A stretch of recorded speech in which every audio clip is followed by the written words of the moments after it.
given that we label ourselves either as extroverted or introverted, does that even matter when it comes to developing our skills in communication or public speaking? No, I don't believe so. In fact, one of the biggest tips I would give, you have a podcast called Selling with Love. I speak about leading with love, speaking from the heart. And therefore, no matter who you are, no matter what your personality type, it's about being authentically you. And, perhaps if you're in a stadium, if you've got a massive audience in front of you, then you might amplify your gestures. If on a day-to-day basis in a small group, you make little gestures, you might expand those gestures to really throw that out to the back of the audience. So it's all about amplifying your natural personality. I'm very expressive by nature. I could be getting something out of the kitchen cupboard, balsamic vinegar, and I'll turn to my husband and say, whoa, look at this balsamic vinegar. I'm excited and enthusiastic about something so small. Why am I sharing this with you?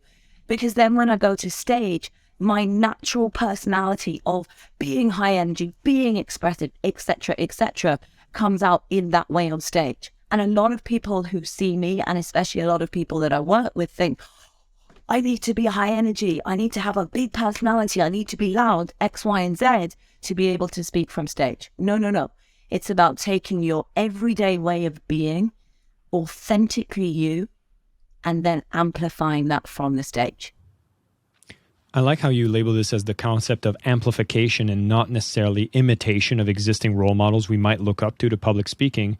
And I think it would be hard-pressed not to have anybody understand the stereotype of a Tony Robbins on stage, which is a giant with massive energy that's getting people with giant sticks to clap loudly in the entertainment that he creates in his presence at his events. But I find it also equally interesting that someone that could also command a stage and an audience would be someone on the other side of the spectrum, which I might put in the space of like Elon Musk, which is just this awkward, monotonous, bumbling, almost like stuttering kind of personality, yet is also able to command an audience. So when we talk about this concept of amplification, are you saying that even as an introvert, there's so much you can do given that you're just amplifying your subtleties?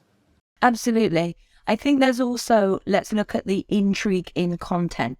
So any speaker, especially a popular speaker and someone like Elon Musk, is going to have an audience that is naturally interested in their topic.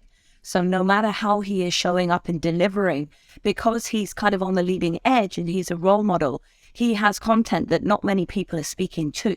And therefore, those that have an interest in that topic, subject, etc., will go and hear him no matter how he is delivering. That being said, you also see speakers in many industries, perhaps more popular topics, more content, where people could be speaking to a similar thing, but that individual that has taken the time to really think about their delivery, really think about how is this information, this content, not only going to land, but benefit my audience, right? It's very easy to think it's about the speaker. Yeah, it's your content, you're on the stage, it's your mic, the spotlight's on you, but no, it's about your audience. So I think the speakers that really go above and beyond to think, how is this message being received? What do my audience walk away with? And then deliver it a way that truly serves will make the biggest difference. And again, that doesn't matter what your personality is. It's just about passionately speaking from your heart, but always having your audience benefit in mind. I can't help but go back to a time in high school where I was making observation. Like, I'm a pretty analytical guy and I love seeing patterns and seeing what's going on. And I had this, I don't want to call it a trauma, but still an event of notice, I will say, where I would find myself, and just as a footnote here, I wasn't a really cool kid in high school, okay? A bit more on the nerdy side. And I would realize I could say something, perhaps a joke, and it would fall completely flat. And I remember seeing the popular guy in school, the athlete that was always joking around, would almost listen. Like, I feel like I've caught him a few times just listening to me making a joke that would fall flat and him repeating the exact same words and getting everyone laughing.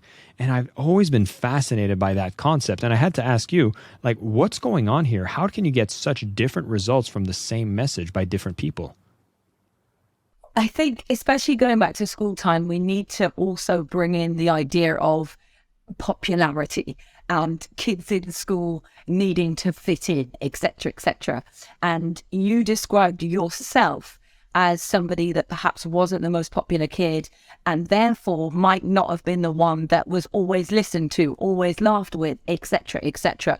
So just in that environment, there's an added nuance of the age group, the need to fit in, etc., etc., as I just mentioned. However, I also think you can say exactly the same sentence in very different ways. You know, let's take something super general. I love you. I can say, I love you. And it's beautiful, it's soothing, there's warmth to it. You feel loved. You feel a kindness and a warmth behind what I'm sharing with you. I could say, I love you! And I'm sorry for the listeners that have got this podcast on quite loud. But again, same sentence. And that was quite an exaggerated example, but exactly the same sentence. Totally different feel. There's like anger, frustration, blunt directness coming out of my voice. And that's with 3 words. So tonality, voice inflection, physiology, what you're doing with your body, energy, the energy behind what you're sharing, all influences the way in which words are received. So I don't know exactly what happened on the playground that time. I love your terminology of an event of notice. I'm going to start using that. But I certainly it makes it a little believe more easier to speak about, you know? yeah, I like it. I'm definitely going to start using it. But yeah, no, I definitely believe that the way in which we say something, you know, in the UK, and I remember my mum always saying to me, it's not what you say, it's how you say it. Little did I know that I would use that phrase regularly as a speaker trainer, that how we say and how we share our content makes a big difference.